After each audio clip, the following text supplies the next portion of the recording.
You fool! Warren is dead.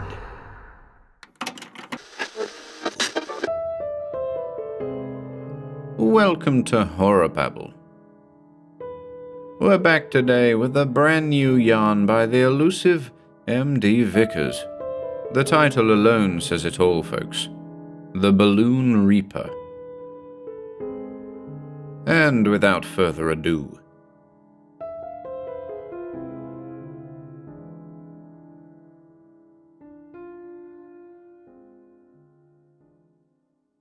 The Balloon Reaper by M.D. Vickers. I was halfway through my cappuccino when I remembered I needed to get a sympathy card for my Uncle Derek. It just popped into my head like things often do without being provoked. There was a card shop not too far away I could nip into before home. My Auntie Liz had passed away from a brain aneurysm several days before. Gone from this world in an instant. My Uncle Derek was devastated, naturally. It had been 2 days before their 45th wedding anniversary. There had been no signs at all. She had seemed healthy enough. Didn't smoke, drank very rarely, and did a good bit of walking. You just never knew. I surveyed the scene inside the coffee shop. People carrying on as normal, not seeming to care they could be snuffed out at any time without rhyme or reason. Safer that way. Ignorance is bliss. My trouble was I couldn't switch off my brain the majority of the time, so was sadly denied such a luxury. With a sigh, I upended the remaining tepid foam and placed the cup gently back down on the table. Standing up, I shrugged on my coat and grabbed my bag that was propped against the table leg. Outside, the ground was shiny with rain. Thankfully it had stopped for the time being, although dark clouds still threatened overhead. I made my way quickly over to the card shop, weaving in and out of people here and there. Only the beginning of October and Halloween merchandise was already appearing in the shops. Not that I was surprised, to be honest. It was the norm these days. I opened the door and made my way in. It wasn't too busy. I began my amble around, looking for the sympathy cards. As usual, taking forever to find the right section. Eventually, I located it and began my search for an appropriate one. Picking ones up at random, putting them back down, more often than not in the wrong place. I was reading the wording inside one, which seemed the best of the bunch so far, when I noticed something out of the corner of my eye. I turned, and wafting gently towards me was a balloon with the Grim Reaper printed on it, wielding an inflated scythe. Obviously helium. It was tethered with a weight. The weight must have been just enough to stop it floating to the ceiling whilst also enabling it to move around the card shop, being dictated by drafts. I turned back to my card and decided that it would be the one I'd purchase. It was the best of an average selection. Not too saccharine sweet, just right for my uncle. The balloon had bobbed gently past me and was slowly making its way to the end of that particular aisle. I watched it, fascinated by the way random currents of air were controlling its movements.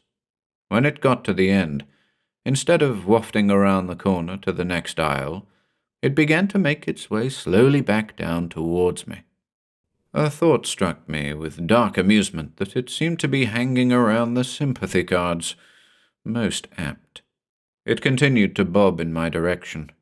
The design on it was a skull with a grinning face, not particularly scary, and Happy Halloween was emblazoned on the front below it. I left the aisle and had a quick meander round, seeing if there were any other similar balloons. I saw none that were let loose like this one, just some bumping against the ceiling, pumpkins, witches, bats, the usual fodder. I decided to go and pay, so I approached the counter. Service was immediate. As I was about to scan my card, the lady said with a slight grin, "Is the balloon yours too?"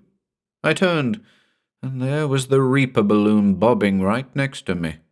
Yeah, it is, sorry. How much?" An instant impulse had taken over. I could give it to a trick-or-treater or something.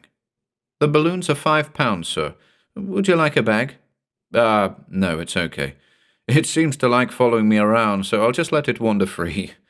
With a guiding hand, of course." I laughed as I finished my payment. I think the lady thought I was a bit nuts, which wasn't a totally inaccurate assessment, to be fair. Transaction complete. I said goodbye, grabbed my bagged card and the ribbon of the balloon, and left the shop. I got a few stares as expected, but I'd always craved attention, so that didn't bother me at all. I put the sympathy card in my carrier bag, which contained a few selections from the bookshop. I was taking the bus. Car was in the garage for some repairs. Just overnight, though. I'd fancied a bus journey, as it was decades since I'd been on one. Another impulse. I'd used buses a lot as a kid. Think it was the nostalgia. Oh, and the free newspaper, of course. I began my walk to the bus station. I took a cut-through that I used to use, shaved a few minutes off, down a side street. The wind had gotten up a bit. The balloon bobbed around madly on its tether. I quickened my stride, for some reason feeling mildly anxious. An irrational feeling suddenly stole over me regarding the balloon, the way it had sidled up to meet me near the tills in the shop. Suddenly I didn't like it. I let it go and strode even more quickly to the bus depot, never looking back.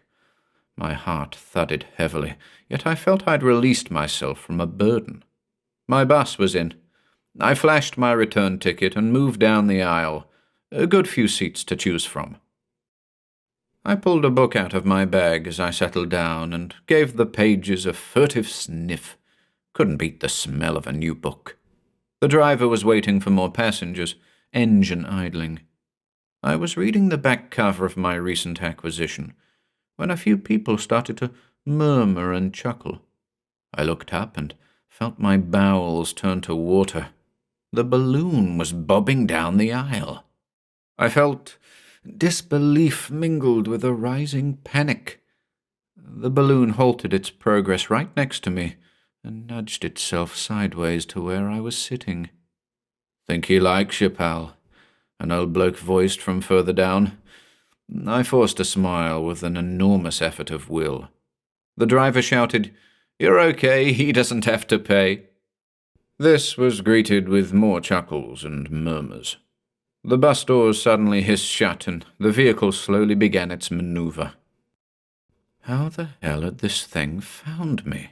Sure, there was a strong wind out there, but blowing it right onto the bus I was on? Jeez, what in God's name was happening? The bus finished its turn and headed towards the road. The balloon bobbed. I felt sick to my stomach. I stared out of the window, trying not to think about it. As soon as I got to my stop, I was legging it straight to my uncle's. No way was it catching up with me this time. I took a pen out of my coat pocket and wrote in the sympathy card. Nothing over-elaborate, just enough to show how much I cared. My Auntie Liz had been a great woman. Thoughtful, caring, loved reading. She even did a bit of writing. Nothing ever published, though. Just more of a hobby. She'd also baked cracking rock cakes that she'd leave on the windowsill to cool, like they used to do in the comic books. Me and my best friend, Billy Walters, would occasionally grab some, juggling them from hand to hand and blowing frantically as we munched before scooting off on our bikes. The balloon was still bobbing about in the corner of my eye. Everyone else seemed to have forgotten about it. A few people had disembarked. I thought maybe I'd leave the balloon on the bus. In fact, I decided that was definitely what I was going to do. Take it miles away from me. As an added precaution, I grabbed the ribbon and tied it to one of the handrails. Incredibly comforted by this action, I leaned back and thought about my Auntie Liz some more for a while. I almost dozed a little. My stop was coming up. I was the last one on the bus, mercifully. My heart began to thud as I stood up and pushed past the balloon. I rushed down the aisle, clinging onto the rails. I turned and couldn't believe what I was seeing. The balloon was in pursuit. Fuck, how the hell had it got free? If you're trying to abandon that thing, it's not gonna work, fella, the driver joked as the doors opened. I was too terrified to respond with anything witty myself, so I jumped off the bus and ran. I never looked back. 10 minutes later, I reached my Uncle Derek's. I pushed his bell, not resisting the urge to glance over my shoulder. No sign. I pushed the bell again, then knocked. Still no answer. His car was there. Odd. I slid aside the terracotta pot where I knew his spare key was, and let myself in. I rushed down the hall, my panic completely irrational, fueled no doubt by my Auntie Liz having only recently passed. I opened the door to the back room, and he was there in his armchair, a newspaper spread-eagled on the floor over his slippers. I walked towards him and gently shook his shoulder. His heavy snoring changed to a loud harumph, and he glanced at me with bleary eyes. "Mark?" he queried. "That you, lad?" "Yes, it's me, Uncle Derek." He didn't answer the door. I panicked. He struggled up to a less slouched position. "You left that front door open? It's bloody freezing."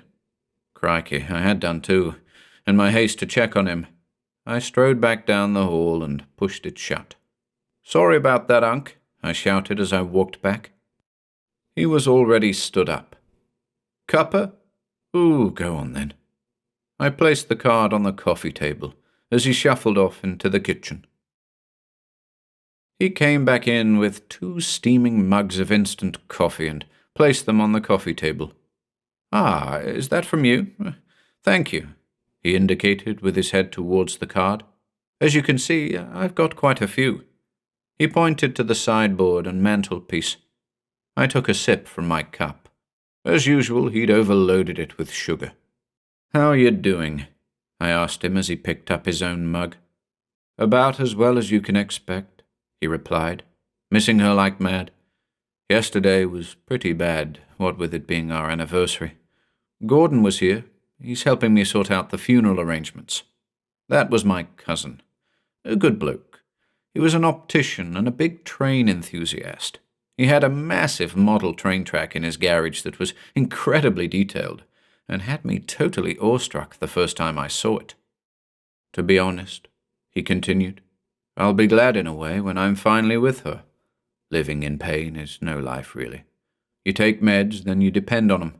You can't win, in all honesty." He was referring to the arthritis he'd had for several years. "Don't say that, Unc. Think about Gordon. Think about me and the rest of your family. We'll always be here, you know that." I know.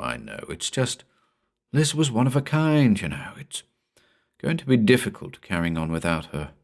I feel like I've lost a huge piece of myself. I always thought I'd go before her, truth be told." I looked out of the window. A dog was barking repetitively somewhere. The window overlooked the kitchen. It was an old house, and the kitchen had a plastic roof. In summer, it could get to about 30 degrees centigrade in there.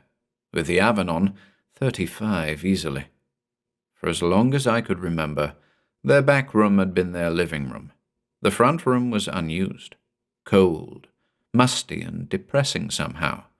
It had a great scenic view out of the window, though, and binoculars to hand on the windowsill. "You'll get through it, Uncle. It's not gonna be easy, but we'll be here if you need anything." "I just need my Liz." His voice faltered, and tears overspilled. "That's all. Just my Liz." I let him let it out. After a while, I asked him if he wanted me to make him any dinner. He told me thanks, but that he had a microwave lasagna lined up. We chatted some more. He cheered up a little. We had another brew, and then it was time for me to go back to a dog that needed feeding. He stood up laboredly as I got to my feet. I gave him a big hug. "I'll pop over again tomorrow, see how you are." He was walking me to the front door. "Yes, that'll be nice. I need the company right now." Traffic became loud as the door opened. I expected to see the balloon bobbing there on the doorstep, But mercifully, nothing. My heart started to slow a little. I said my goodbyes and headed off home, not being able to stop my eyes from darting everywhere for that cursed balloon. When I reached home without any sightings whatsoever, the relief that washed over me was stronger than I dared to admit. I fed the dog, fixed myself something for dinner, then watched the TV. The garage rang during, telling me my car was ready. I told them thanks, and that I'd pick it up the following morning. I worked long shifts putting toppings on pizzas. Just a gap filler. I was on annual leave this week that was much needed, as I'm sure you can understand. I had a couple of ginger beers, then decided to hit the sack. With new books to read, I like to get a bit in before sleep.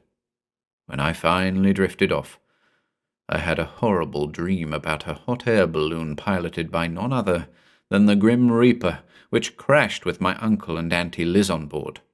Their broken bodies were lying there on the ground, and their arms were wrapped around each other in a final, loving embrace.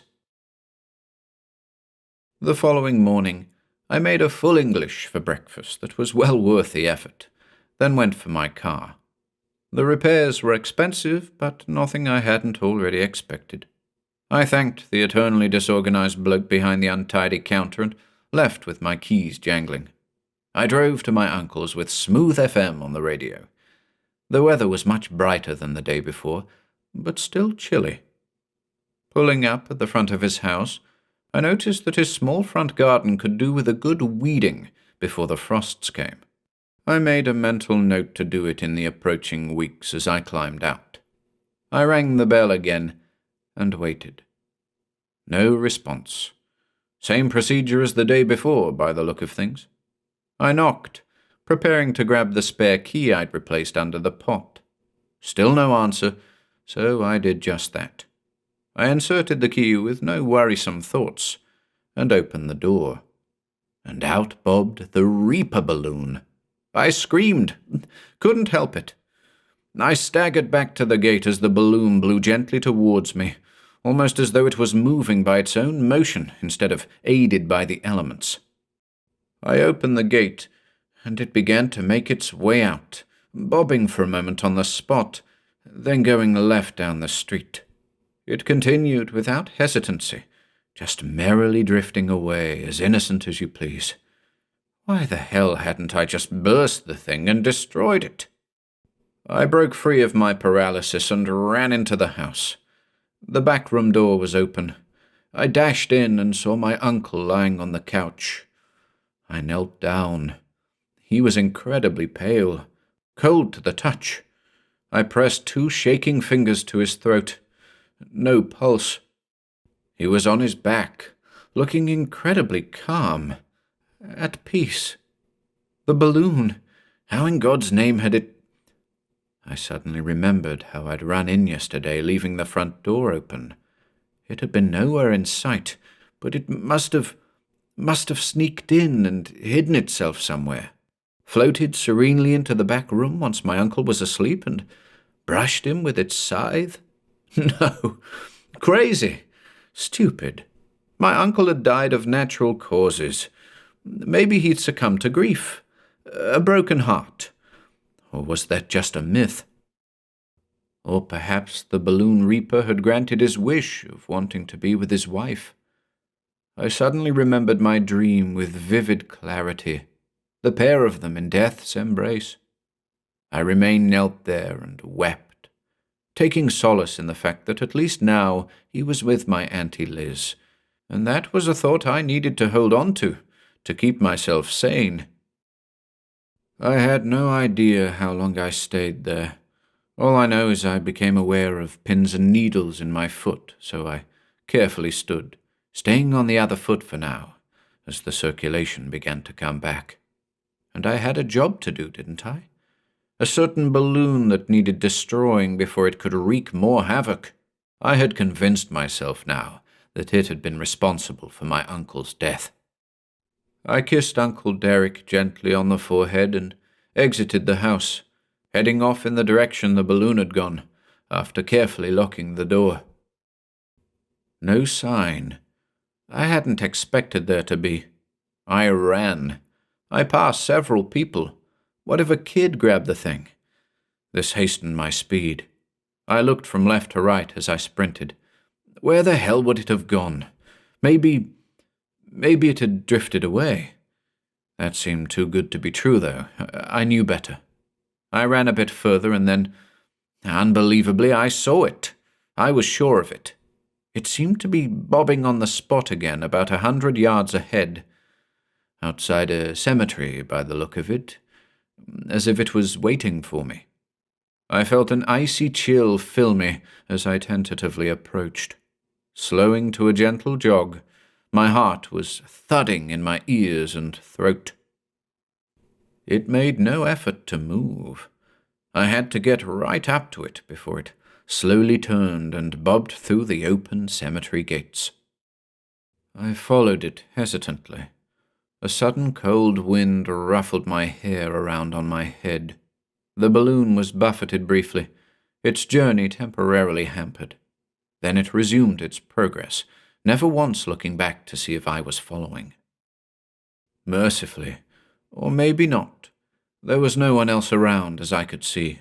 Just me and a what? Some kind of haunted balloon? It came to me then that maybe I was hallucinating the whole thing. And then I remembered the people in the shop and on the bus. Of course, they'd seen it, and that afforded me a temporary relief somehow. We were nearing a corner of the cemetery.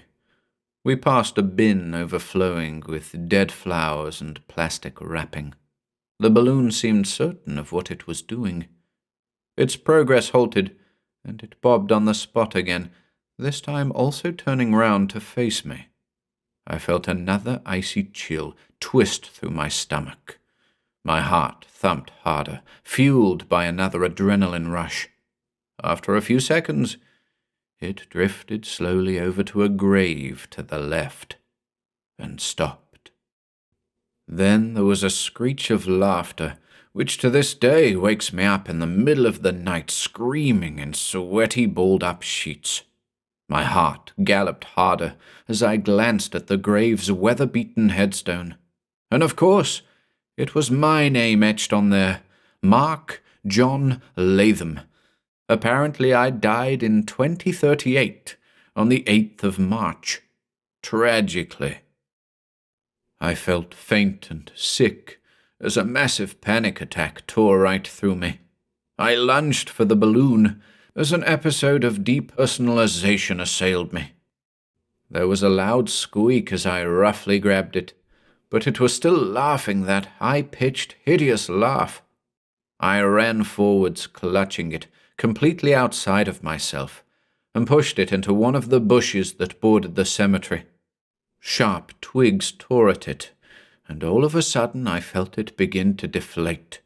The laughter changed into a ghastly scream as a vile green gas began to leak from the puncture.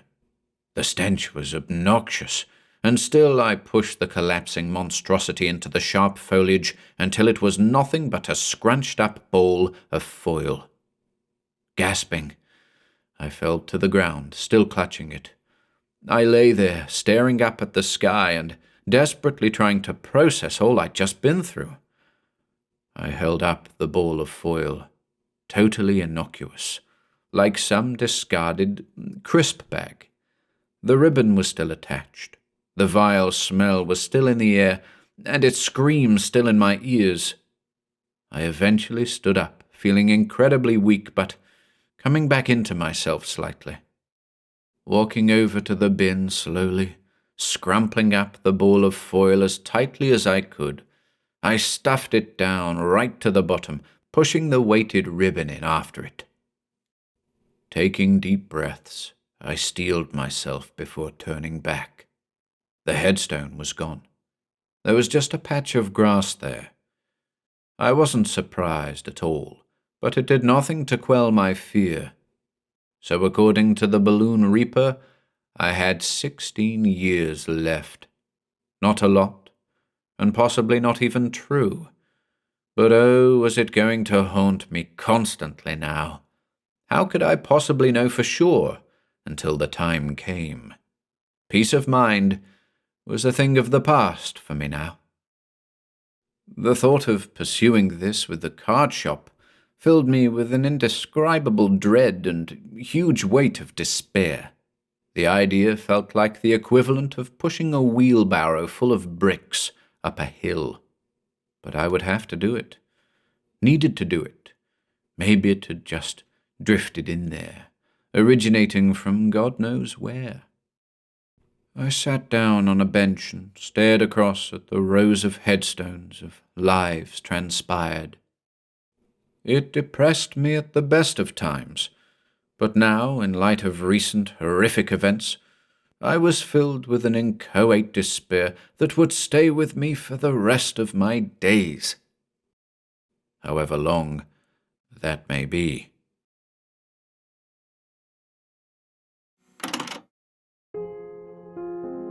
If you enjoyed listening today, be sure to subscribe to the channel by hitting the red subscribe button below. After doing so, click the bell icon next to the subscribe button to receive new content notifications. If you'd like to support our work and receive exclusive perks, consider becoming a channel member by clicking the join button below. To support us in other ways, see the video description for links to our Bandcamp and Patreon pages, our merch store over at Teespring, and further information relating to our releases on Audible, iTunes, and Spotify. And until next time,